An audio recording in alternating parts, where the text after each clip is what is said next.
why were people slender and they didn't go to the gym and they didn't worry about carbs and all of that? They ate 3 square meals a day, balanced, right? They definitely understood the value of eating fiber and vegetables and having your protein and not being afraid of fat and getting some wholesome carbs in there. But then they just didn't eat in between meals. Dinner gets done by 7 p.m. and breakfast is at 7 a.m. You think of like all of America essentially was on this form of kind of like intermittent fasting, and obesity wasn't the problem that it was. You're watching Developing Potential with Diana Keuilian.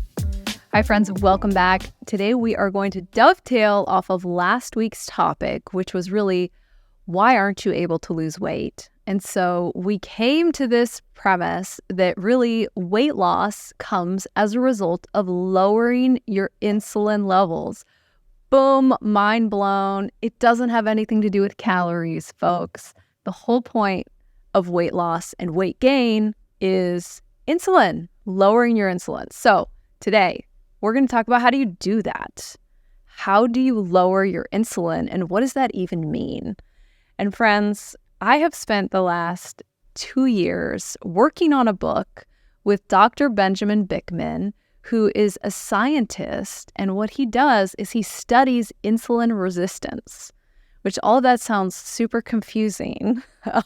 But essentially, this book that we wrote is all about what are the lifestyle changes that we should make to live in a way where our insulin is lowered so that our weight can come down. And really, Dr. Bikman's studies go into how our health improves. And really, I've focused a lot about weight loss, and that can be kind of for aesthetic reasons, because I think that's what's motivating for a lot of us, especially when we're younger. But this is really about health.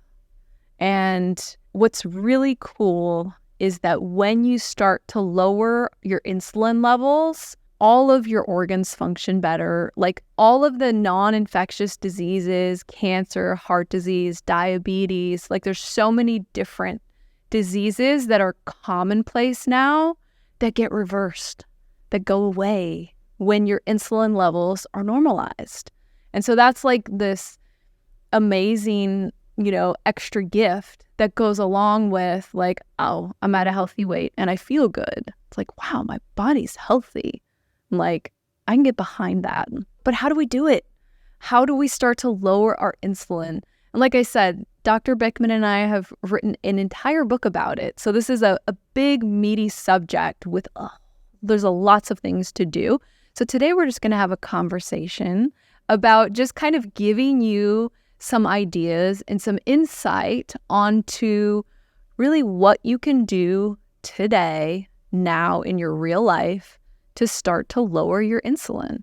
And the results that are going to come naturally for you are weight loss is one of them, which is the one that's like easy to get excited about. And then all of these other ones are just how your health improves. And sometimes your health improves in ways that you don't really even notice. So for me, I've been doing the intermittent fasting for 3 months now. And about every 8 to 10 weeks, I'll go get a massage with my favorite massage therapist. Usually I'll do it like at the end of a semester or like after a big test or like some kind of reward for myself. And this last time that I went, my massage therapist's name is Cindy, and she's worked on me for years. And she's like, what are you doing differently? She's like, your tissue is healthier. And I was like, oh, well, it's funny you ask. Like, I've been doing intermittent fasting for a few months now. And she's like, your body's really responding to it. She could feel it in my joints and in my body. So I thought that was pretty cool. Like, wow, I know I feel good. I know I look good, but I didn't know like, wow, my tissue is different. So how do we do this? And we've talked a little bit about intermittent fasting. Shelby, have you ever intermittent fasted? I'll put you on the spot here. Not. Okay. Maine? I'm doing it right now. No way. What's your window? It's 12 hours. Okay. Awesome. That's perfect. Perfect. So for 12 hours, Maine's not eating and he's giving his body that break. And I feel like 12 hours is the perfect starting point because it's not that tough. Has it been very difficult to start doing the 12 hours? No, because I'm like a good part of it. You're sleeping, right? Correct. Exactly. It kind of feels like I'm cheating a little bit, but it is 12 hours. It's 12 hours, and you're giving your body that 12-hour break from having any insulin released in your body. And so from there, just a great way, and I kind of babied myself with this process. I'm a very extreme personality, and I can do things like on a dime. Like when I was 12 years old, I said, I'm never going to eat meat again. And I didn't eat meat again until I was 30. So like 18 years, but I just decided it on a dime. So I do extreme things. But because I knew I really wanted this to be a lifestyle change that I took seriously, I babied myself. 12 hours, do 12 hours for a week, 12 and a half hours, 13 hours, and let your body adjust. And what's really cool is we experience hunger because of a hormone. And it comes in a wave. Like you feel the hunger come, and then once you don't give yourself food, calm yourself down, drink some water, it goes away. And so as you start to learn this cycle of like, my body really doesn't need food right now. It's more, I'm used to eating food right now. And so much of what we consume is habitual, right? We wake up, for me, I used to have coffee every day, like multiple coffees. And we just kind of go through a cycle of like, this is what I usually have at this time. And so breaking that can be difficult. And that's why I really love this whole just like expand it by another hour. Can you expand your fasting window by 15 minutes today? And giving yourself, like building this muscle of doing the water fast. And so, okay, let's talk about what is a fast. Because this is something for me, I used to think that essentially I could drink bone broth because there's certain schools of thought that says you can drink broth. Before I knew anything really about the insulin, I thought I could drink calorie-free beverages. I was like, oh, this is easy. This whole fasting thing is easy. I'm, drinking diet soda all day or drinking coffee with a little bit of cream and some stevia. Well, there's a lot of research. The best thing to do is just be your own guinea pig. But there is a lot of research about the benefit of doing what is called a clean fast. And Jen Stevens she's written many books on intermittent fasting. A really good one to read would be Feast, Fast, Repeat by Jen Stevens. And she also wrote Delay, Don't Deny. But she has coined the term clean fast. And what she means by clean fast is water. Just water. You could have sparkling water if there's no added flavor. Just water. Not even gum. Because again, if you have a stick of sugar-free gum, your palate is being stimulated and your body's like preparing for food to go into your digestive tract. And so insulin is released. And so realizing that even like a breath mint can stimulate your insulin. And now you're no longer doing a clean fast. It's crazy. Maine is like, he's like, this is crazy, guys. I gotta have bad breath now. It's a small price to pay.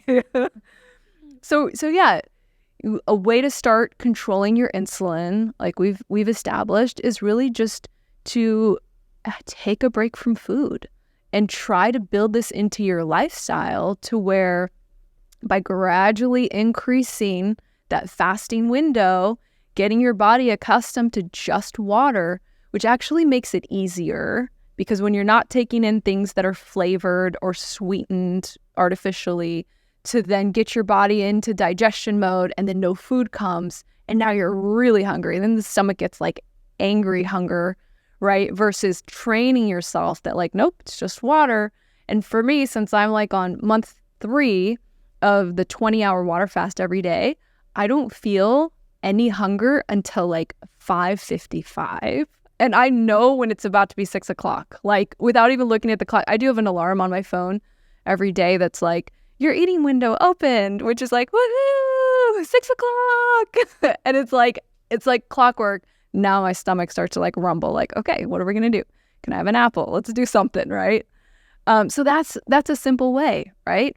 And if you're thinking to yourself, like, there's no way I'm ever going to fast all day, like that just doesn't sound practical, maybe that doesn't align with your goals at all, a simple thing you can do is just don't eat in between meals, period. Like going back to like, how did people do it in the 50s? Why were people slender and they didn't go to the gym and they didn't worry about carbs and all of that? They ate 3 square meals a day, balanced, right? They definitely understood the value of eating fiber and vegetables and having your protein and not being afraid of fat and getting some wholesome carbs in there. But then they just didn't eat in between meals. And I think, like Maine's 12-hour fast, that was just standard, right? Dinner gets done by 7 p.m. and breakfast is at 7 a.m. And so, you think of like all of America essentially was on this form of kind of like intermittent fasting, and obesity wasn't the problem that it was. So I don't want you to sit there thinking like, okay, this is nuts. She's crazy. Like, I'm never going to not eat until 6 p.m. Just can you cut out some sweetened beverages or anything? If you chew gum all day, can you not in between meals, right? Can you give your body a chance to let your insulin go all the way down? And when that happens, so many restorative things happen in your body, and then that insulin sensitivity starts to get better, right? And so without getting like super technical, we want the smallest amount of insulin to do the biggest job for us, so that then our body doesn't have to be just overwhelmed with insulin all day. And that's, again, that book that is coming out next year. And so I'm sure I'll have plenty more time to talk about it before it comes out. But really, the book is a lifestyle guide, and I created like 75 new recipes, and they are all lower in carbs because we're really looking to control the insulin. So when we do eat, this is the other thing, when we're in our eating window, making smart food choices. And I think I shared this in the previous episode, how, when I first started having my eating window, I would eat whatever I wanted. And then my body started to really direct me towards what's good for me. And there's no deprivation. I'll definitely eat carbs or a cookie if that's like really what I feel like in the moment. But eating foods that are high in fiber, like fiber is such a protective factor. When we think about, wanting to live a lifestyle where our insulin is lowered, we look for protective factors, right? Like, I'm certainly not going to live a life of deprivation. I know Maine's not. I know Shelby's not. Like, that's just not what's in the card for us. Like, we want to enjoy our life. We want to enjoy food, but we can do it in a way where we make these little changes and modifications to lower the insulin impact of the foods that we eat. And so fiber is a huge one, right? When you have your big meal, or if you're doing your 3 square meals a day, having fiber, like natural fiber from vegetables, from nuts, from leafy greens. When you take in a good amount of natural fiber with your meal, it lowers the impact of the carbs that are in your meal, right? We talk about carbs because carbs are the macronutrient that does spike insulin more, right? More than protein, more than fat. So fiber. So when I have my big, meal at the end of the day, you better believe like a big part of it is a big salad or a big pile of veggies, which lucky for me, I love vegetables and I love salad. Maine, do you like vegetables? I love it. Okay, good. I was just going to say, that's one of my favorite things, because you're right, it just directs you to like what you should be eating. Exactly. What we're designed to eat, what feels good. So yeah, that protective factor of like, get a bunch of fiber in that meal, or if you're doing the 3 square meals, how can you get fiber into every meal, right? Fiber into every meal and taking a break in between your meals. Another protective factor, which is pretty cool, is vinegar. And vinegar has been around forever and has been used in all different types of cultures. But the studies that they've done on vinegar is that if you take some vinegar before a meal, and you think about how in different food preparation, like sushi rice, they add vinegar to sushi rice. And studies show that the insulin impact of that rice can be lowered by like 30% just because the addition of the vinegar. Salad dressings, oftentimes there'll be vinegar, or like you think of like in Italy, how they'll dip their bread in balsamic vinegar and oil, and that lowers the insulin impact of those carbs. So for me, apple cider vinegar is great because it has the vinegar, but then it also has fiber in there. And so what I do when I open my eating window, or right before I open my eating window, like 5:45, I'll take some sparkling water and I'll put about a tablespoon of apple cider vinegar and I'll drink it because I know that all of my food consumption is going to happen in the next 4 hours. And so I'm doing this protective factor of how can I make sure that whatever I eat in the next 4 hours has a lower impact on my insulin.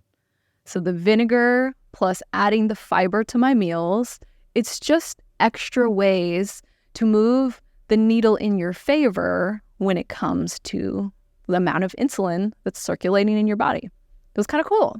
So different than thinking about calories. I do not miss counting calories in any way. So something else that happens as you get into this process of really allowing your insulin levels to be healthy again, giving your body those big breaks of time where insulin's not circulating. And, if you do choose to do intermittent fasting where there's a bigger window, maybe if you push your window to 14 or 16 hours, which I don't know, I'll put you on the spot if that's something you might want to try eventually. What's really cool, there's actually a nerdy science word called autophagy.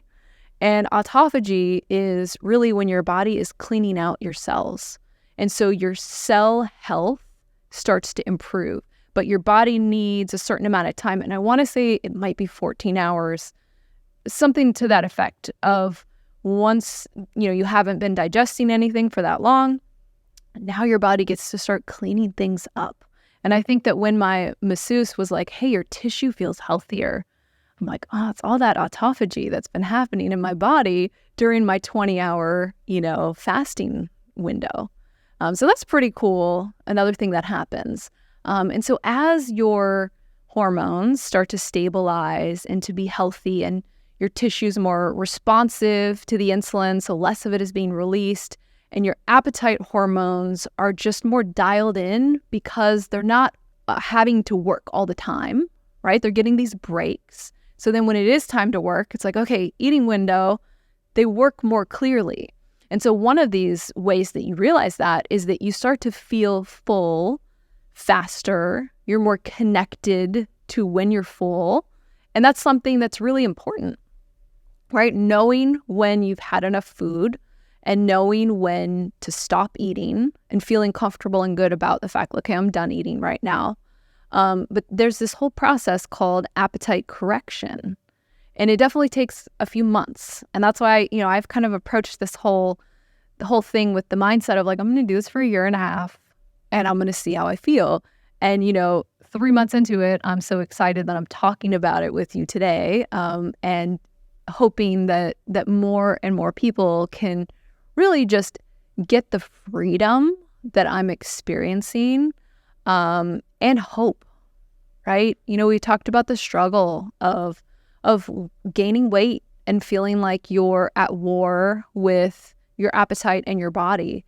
And for me, learning how to control my insulin, focusing on the hormone insulin as a way of taking care of my body has given me so much freedom.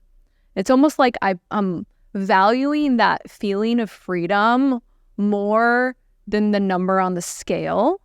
And I just have this hope that, the number on the scale is going to continue to go in the direction that I want. And then knowing that the health of my body and of all of my organs continues to get better. So just a little recap. Again, we've been talking about how do we lower our insulin, knowing that when we live a life with lowered insulin, we're going to easily lose weight. We're going to have appetite correction. We're going to eat what we should be eating. We're going to feel good about it. And all of our organs are going to be healthier, right? And so the big takeaways that we talked about were intermittent fasting, and whether you want to do what I'm doing, which is a 20-hour water fast every day with a 4-hour eating window, or if you want to start or stick with a 12-hour fast between dinner and breakfast, and then just not eating in between your meals, being very aware of when am I drinking a beverage that's artificially sweetened, that has flavor, where I feel like good about it because I'm not drinking calories. Now you're not going to feel the same way about it because you realize, okay, there's no calories, big whoop, I'm spiking my insulin, right? And so getting away from those behaviors, unless it's in your eating window or at a meal, a planned meal, and then adding in those protective factors, one of them being fiber, at your meals, making sure to have a good portion of natural fiber. And so, for me, it's salad. For Maine, it's vegetables. But just having natural fiber as a way to lessen the impact of the carbs that you're taking in at your meal. And then vinegar, if you want to do what I've been doing, which is to take a little shot of apple cider vinegar before you're going to have your meal. And it's such a simple thing to do where you don't have to eat differently at your meal, but by taking that protective factor, to take in that apple cider vinegar, and for me, I do it in some sparkling water because it's just more palatable, immediately the insulin impact of your meal just went down, as much as 30%. And you do that day after day after day, a month after month, that has a huge impact on your body. So good stuff. Guys, thank you for joining me in this episode. And let me know what you think. Like, have you tried intermittent fasting? Do you think about your insulin? Like, is this a completely new idea for you? And you're kind of like, what is she talking about? So thank you for watching. I look forward to reading your comments and to hearing what you think. Thanks for watching Developing Potential with Diana Keuilian.